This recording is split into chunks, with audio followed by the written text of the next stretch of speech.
What if I try going in here?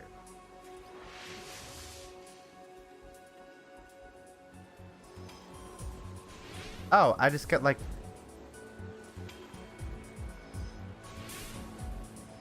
Doesn't spawn more enemies? That's good.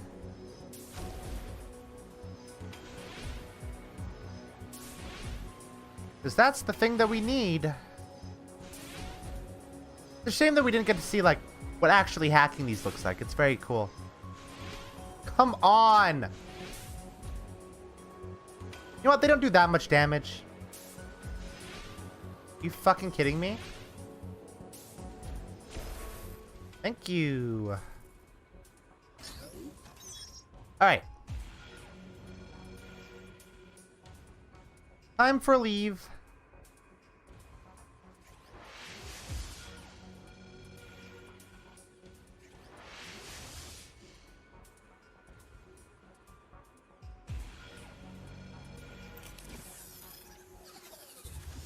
Got it. Got-y.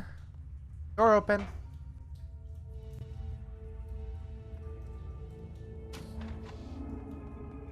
Let's...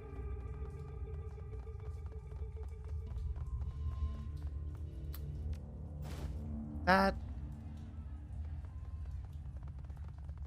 Why do I hear like a shitload of people?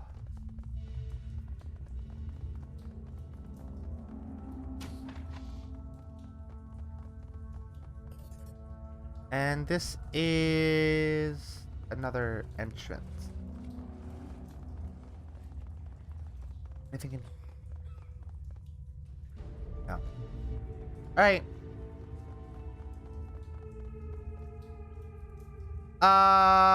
Oh.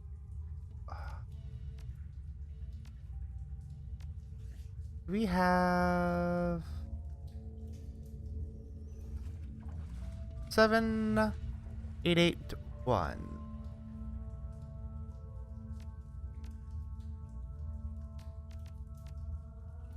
Brad.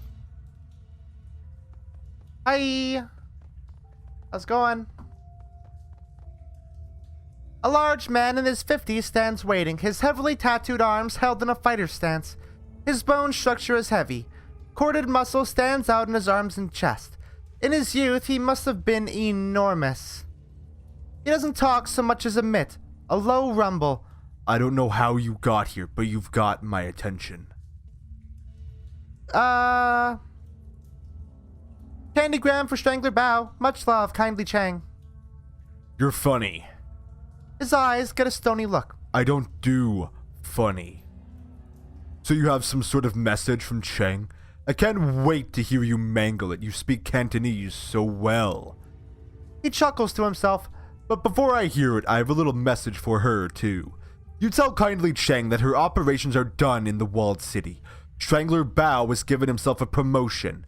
And tell her that if she sends any more errand girls to visit him with another message, Strangler Bao is going to send them back in a box. You think you can tell her that, errand girl? Should I write it down for you in English?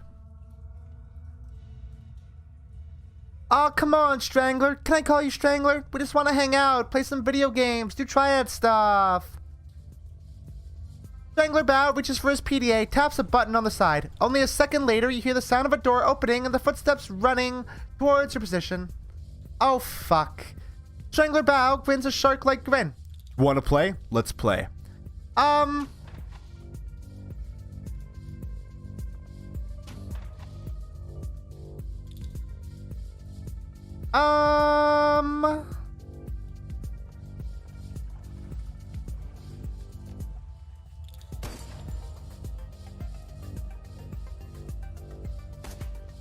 the fuck? 99%! And it missed! Pardon the fuck out of me?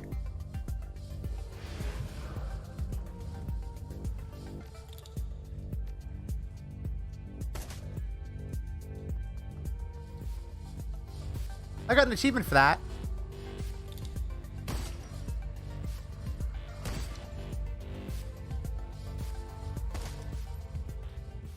Alright.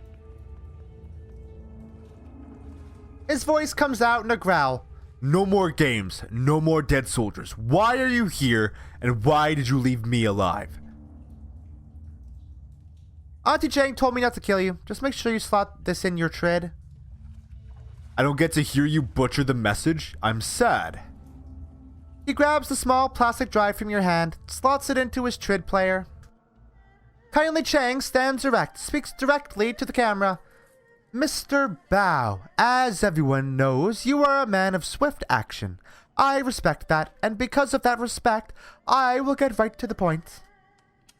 I know where your money is coming from. I know that you have friends working for Straw Sandals like myself. They have been siphoning funds from their organizations. I know about the noodle shop that you launder the money through. I have tasted their broth and found it wanting. The old woman becomes flinty hard. You have been stealing from the Yellow Lotus, glorifying yourself with revenue that we have earned, and I have files to prove it. Bao's eyes widen as files begin to flit across the screen. Receipts, bank reports, personal communications between himself and his men. Kindly Cheng continues speaking, smooth and casual. Now, in light of our recent conflict, you might be wondering why I am keeping this information to myself. Why I haven't exposed you so you could be dragged from your lotus den by the balls and slowly roasted on a rotisserie spit. In truth, I respect your ambition. You have a lot to learn about candor and loyalty, but I believe you still have value. I am still willing to work with you. However, in order for that to happen, we need to come to an understanding about the nature of our partnership. Kindly Chang steps forward, fills the screen. I own you, Bao. You and all of your men. You are my fucking playthings. Dolls to twist and pose as I see fit. I am in this position because I am far better at this than you, and it is time that you learned it.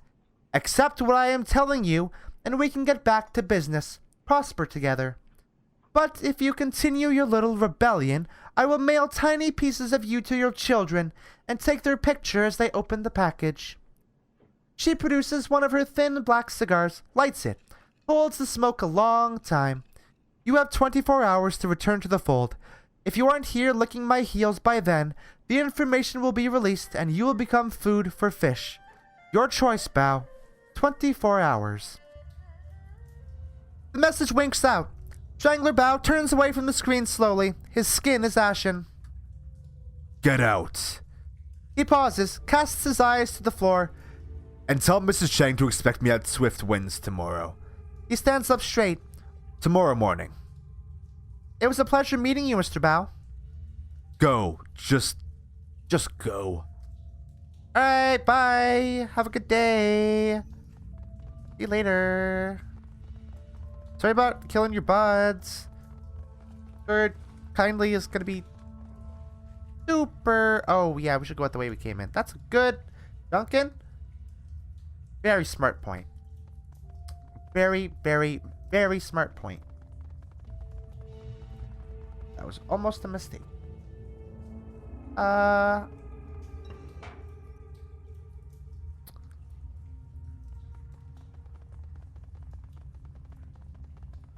There we go.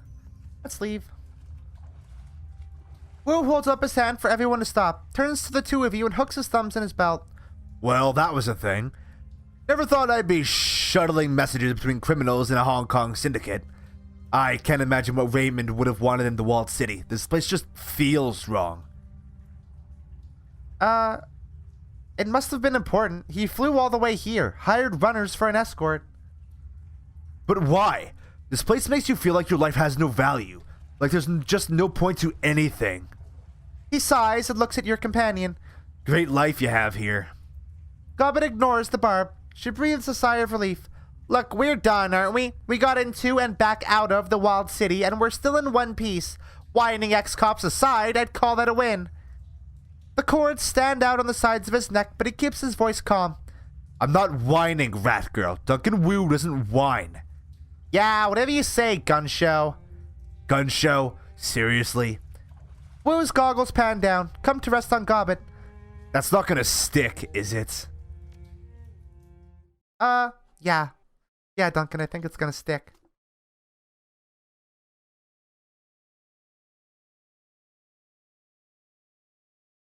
It's hard to shake off the walled city.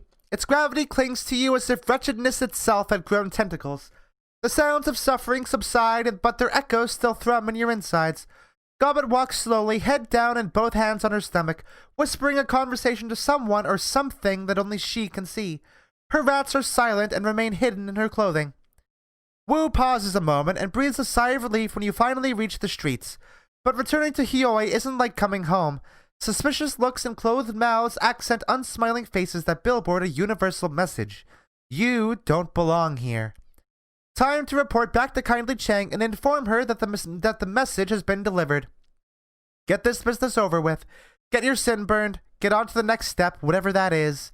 You leave the City of Darkness behind, head to the Mahjong parlor, and a date with the crime lord. I can already feel like itching in the back of my throat, and I hate that.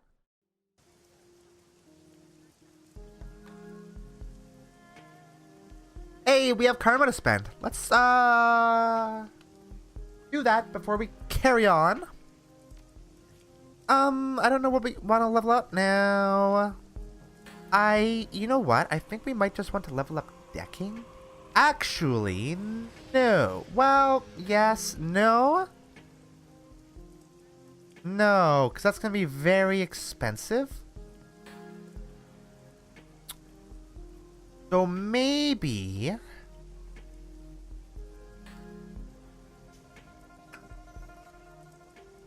we could do ranged combat. Oh yeah, this one has Overwatch. Okay, so...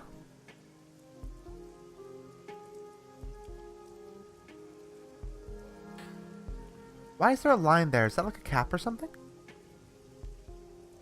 No. Very misleading. Alright. I have to make a choice here. Not a...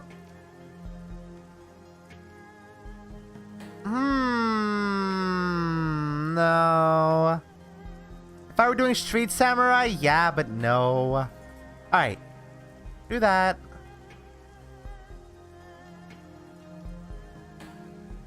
What would this do? Increases the chance of scoring a critical hit when using a rifle to attack. Increasing the skill unlocks special abilities. Great. Lovely. Okay. Save that one for now.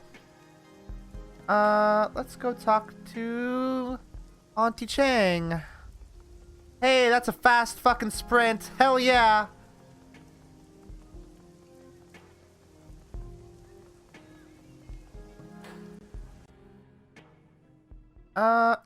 She might be kind of annoyed with us, now that I think about it. Kindly Chang watches you closely as you walk across the Mahjong parlor. As you approach, her lieutenant leans in, brings her mouth close to the Triad boss's ear. Chang smiles and nods, her eyes never leaving you. Her rusty voice rolls from somewhere deep. I've heard from Bao. He got my message very clearly. But he also says there was bloodshed, and I specifically told you to let them live. Her button eyes are like tiny lumps of coal. I'm disappointed. Couldn't be helped. We were defending ourselves. You screwed up. Plain and simple. Kindly begins stacking Mahjong tiles. Nonetheless, I expected you to be a bit sloppy. It's partly why I sent you. What? Part of the message was on that stick. She eyes you closely, and part was the messenger. Bao didn't rate sending real Shadowrunners to deal with him. What? Bao didn't rate sending real Shadowrunners to deal with him? Your sloppy handling of the job helped to prove my point. What's that trying to say?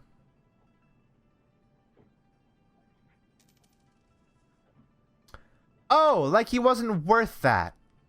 I get it.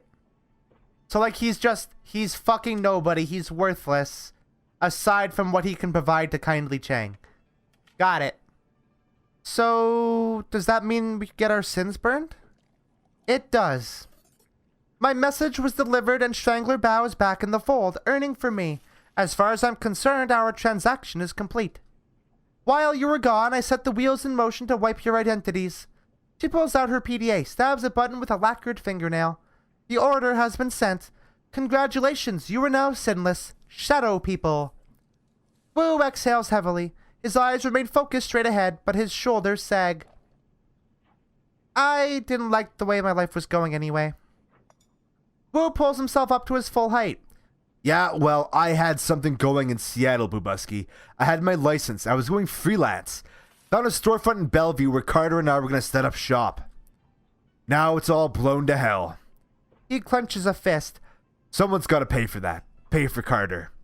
Whoever gave the kill order on Carter also forced us to give up our identities. And took Raymond. Wu sets his jaw firm. That's all I can think about. Finding who did this. Finding Ray. Kindly Chang holds up a hand. While I was working to get your sins burned, I also had my network look into Raymond Black's disappearance. I've been thinking about what you told me earlier, and I agree. She eyes the room carefully and leans in. I can't just let this lie. Someone killed my runners. It would be a sign of weakness to the Yellow Lotus and the others if I do nothing. She rests her PDA on the mahjong table facing you. The Triad boss's tongue slips from her mouth as she looks over the top, hunting for the right button on its upside-down interface. She finds it and looks up at you again. I have news to share with you, my darlings. The kind you won't like. Raymond Black is dead. She taps the button and a recorded newscast appears on the screen. Raymond's photograph appears on the screen behind a reporter standing on the docks in Victoria Harbor. It's a picture you've seen before. A professional portrait taken for a press release about a youth center he was opening in the Redmond Barrens. Under Raymond's photo are the words, Seattle man killed. Another shooting involving the police department. A Seattle community organizer and industrial engineer was apparently shot and killed while resisting arrest at Victoria Harbor last night. Police report that the UCAS man, Raymond Black, was behaving erratically and would not respond to police orders to surrender. No additional information regarding Black or why he was traveling to Hong Kong are available. Police have stated due to this shooting's proximity to last night's shootout with the White Star, the investigation must remain confidential and no other details are being revealed at this time. Kindly Chang taps the button again and the video closes. Wu puts his hands to his face. This just keeps getting worse. You were right, Auntie. That was news I did not like. Raymond's dead. Wu puts his hand over his mouth, trying to process the information. He sways, and for a moment, it looks as if he's going to pass out. Isabel reaches out to touch Wu, thinks better of it, and pulls back her hand. Sorry for your loss. I never had a father, so I don't know what it's like to lose one, but... Sorry. You okay, Duncan? I don't think so. I don't think I'm gonna be okay for a long time, Bubuski. Kindly taps the video closed. She hunts around the keypad and selects another button. I'm afraid that's not all, my darlings. This is security footage from Victoria Harbor from last night. You'll find it contains... a contradiction. The PDA shows silent, grainy video footage of Raymond sitting in a tea shop flanked by two guards. He's looking down at something in his hand, completely distracted. The footage continues and the camera displays several black-clad figures entering its field of view from different angles, guns ready. A tall, sharply dressed man in a suit walks briskly towards Raymond, flanked by two more. Raymond stands to face him and the camera gets a clear view of the suit's face. White plastic. His guards turn to draw weapons and muzzle flashes erupt from all sides. One of Raymond's guards goes down and his submachine gun fires wildly, hitting the camera. Wu puts his hands on the table and leans in. Those weren't cops, and Raymond wasn't resisting arrest. What's with that guy's face? Garment reaches up to stroke the rat perched on her shoulder. Is that a mask? It doesn't look like a mask. It looks like some sort of semi-rigid plastic implant. Real craftsmanship. She pushes out her lower lip in appreciation. Quite the fashion accessory. It's also the kind of fashion accessory that stands out in a crowd. This guy's either a fool or an arrogant son of a bitch. He sets his jaw firm. Either way, I'm gonna find him. Kindly Cheng watches Wu intently. I believe you. Wu stands back and turns to you. What now?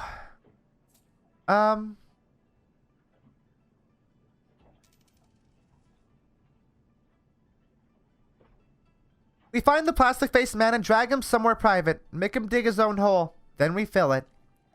Cheng's eyes sparkle. I like the way you think. That is exactly what I would do. But how? I'm afraid there are some facts you are going to have to face. She puts on a grave face. You are alone in this country. No network, no money, no identity.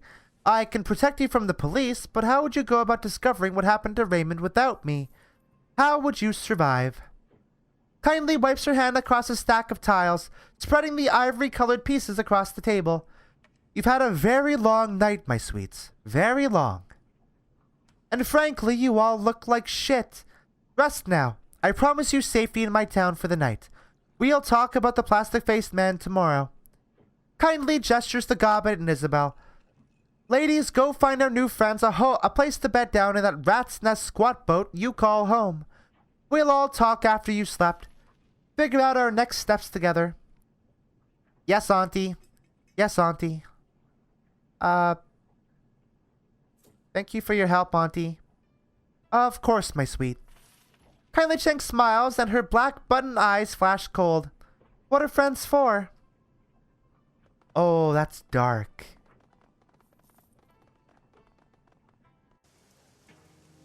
I do really fucking like Kindly Cheng. She's so, like, legitimately just like a really cool character.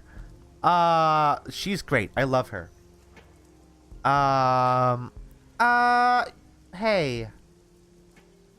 Can I shop? I want to shop.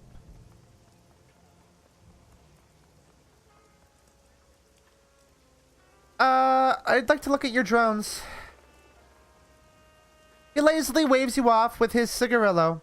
Sorry, beautiful. You're not from around here. Move it along. Oh, I have to wait until I'm actually employed by Kindly Cheng, I suppose. Alright, fine.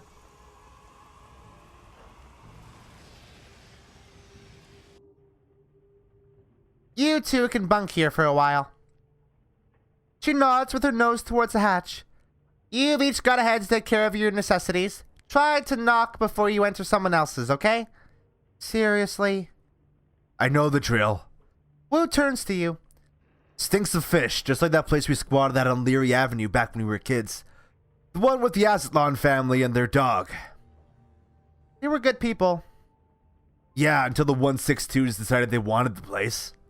He wipes his nose with a gloved hand. They were good people. Sorry that had to happen to them. He stretches and his spine pops like a handful of firecrackers. I think I've been up for something like 36 hours straight. He drops his arms. And this has been one shit stain of a day. Time to end it. York turns to you, raises an eyebrow. Anything you need before I leave you to it? Is it just you and Isabel living here? Yeah. Gobbet's mouth screws up a bit. Now that Nightjar and Gutshot are gone, it's just us. The squeal of metal grinding on metal rips through the boat. It sounds like it's coming from the level below. And the creepy Russian guy renting the engine room downstairs. Nothing to worry about. He mostly keeps to himself. She checks her PDA. He'll stop soon. He's usually quiet by now. How'd you get your hands on this place? How do people like us get our hands on anything? We found it. You found it empty? He sweeps his eyes across the cabin. The doubt is plain on his face. Somebody abandoned a prime piece of real estate like this? She shrugs. Close enough. It was full of BTL junkies when we came across it. They were completely wigged out on some multiplayer cyber game. I'm not sure they ever chipped out of it. They were completely emaciated, stewing in piles of their own shit. Their eyes had sunk into their skulls. Pretty gruesome stuff. They racked up a killer score, though. True, they had the moves. Should have hung an IV while they were playing, though. Turns out nutrition is important. So, what happened? Did they die? She shrugs. Nightjar ran him out. Not sure what happened to them after that. Anyway, it's ours now. Auntie Cheng says so.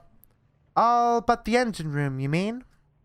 Right. Everything but that. Auntie rented it out from under us. That must have pissed you off. She shrugs. Whatever, we weren't using it.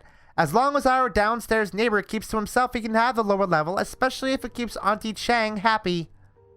I'm gonna grab some sack time, too. Good. You look like you could use it. We'll go see Kindly in the morning. Figure out our next move. Alright.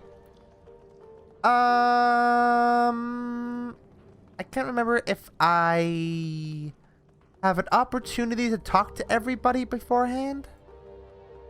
Is this, mustache? Yes. Okay. Confirm.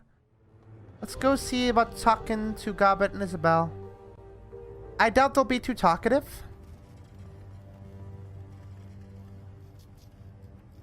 Yeah.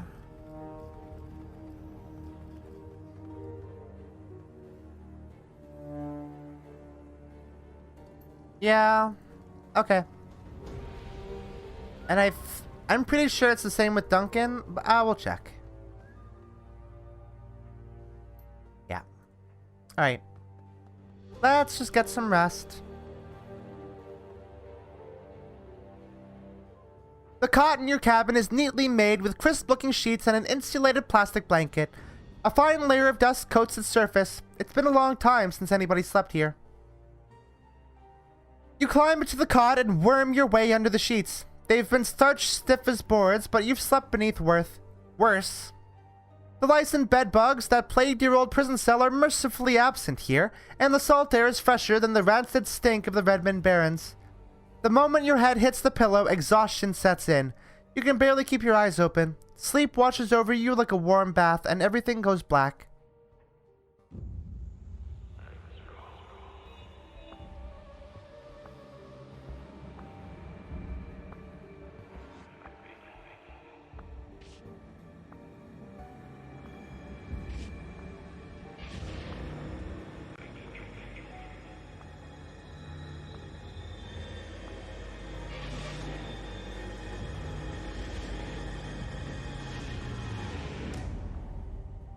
I do really like this game's like limited usage of like animatic cutscenes. It's very good. The dream is suffocating. The shifting tunnel of glass and steel, the towering silhouette of dark majesty, the shadowy doorway, and the teeth. They snap at your heels as you claw your way back to consciousness. You open your eyes to Duncan looming over you. He shakes your shoulder roughly. Bubuski! Come on, Bubuski, wake up. We gotta go talk to Kindly. The others have already left. Was I drooling? He lets go of your shoulder and smirks. You were sucking your thumb pretty hard. Old habits die hard. Like you being late? He lets go and cocks a thumb at the hatch. We gotta go. I've been trying to wake you up for a while now. You were thrashing around in your sleep. Glad you did. I was having one hell of a nightmare. He reaches up and rubs the back of his neck. Yeah, I didn't sleep well either. I had a bad dream last night too. You okay? I'll survive. His fingers hit a knot. He winces. But man, nothing's gone right since we stepped foot in this country. I'll tell you something though, and this is after a full night's sleep. I don't believe Ray's dead. I hope you're right, but I gotta say it doesn't look good. I'm right. Think about it. That statement from the cops on the newscast could be fake. Ours was. And that surveillance footage? We never saw Raymond get shot. The camera was hit by straight gunfire. His passion is intense, but contained. Focused. Raymond's alive, Bubuski. I know it. You make a good case, Officer Wu. He smiles. His teeth are white and straight and perfect. Should have been a detective instead of a headbuster, right? His smile fades. God, I feel like I'm 12 years old again. Squatting on a stinking trawler. My partner's gone, Raymond's gone. Hell, I'm gone. I don't even have a name anymore. And now I can't even go to sleep and hide from it all without having a nightmare. His jaw tightens and his teeth grind so loud you can hear it. What else is going to be taken away from me? Nothing. It's time for us to turn the tables. Do some taking of our own. Wu's head cocks like he's got the scent of something. I've heard that tone before, what are you talking about, Bubuski? Isn't it obvious? Look around. We're sinless, living in the shadows, dealing with criminals. Wu is silent for a moment. All you get is a blank expression. You're thinking of becoming a Shadowrunner. He says it without judgment, just a statement of fact. I think we already are Shadowrunners. I think. He stops and crosses his arms, considers. I think this whole thing has been a blur. I haven't been able to really stop and think for a second. He shakes his head slowly, lets out a groan. This isn't the way it's supposed to be. I'm supposed to be a cop. You get to keep your gun. Oh wait, no, I want that one. And I want a pony, but replay the cards were dealt. He drops his hands to his hips and takes a couple of deep breaths. That's right. It's like Ray always said. Life is improvisation. Yeah. He chuckles. Finally. Raymond liked to talk in bumper stickers. Wu drifts off for a moment, the curl of a smile surrounding his tusks. Then his head dips a bit and the smile fades. He draws a ragged breath. Whatever. He checks his watch. Goblin and Isabel left a while ago. We should get going too. See what that Triad lady has to say. Yeah, that's fair. He has a name though, Duncan.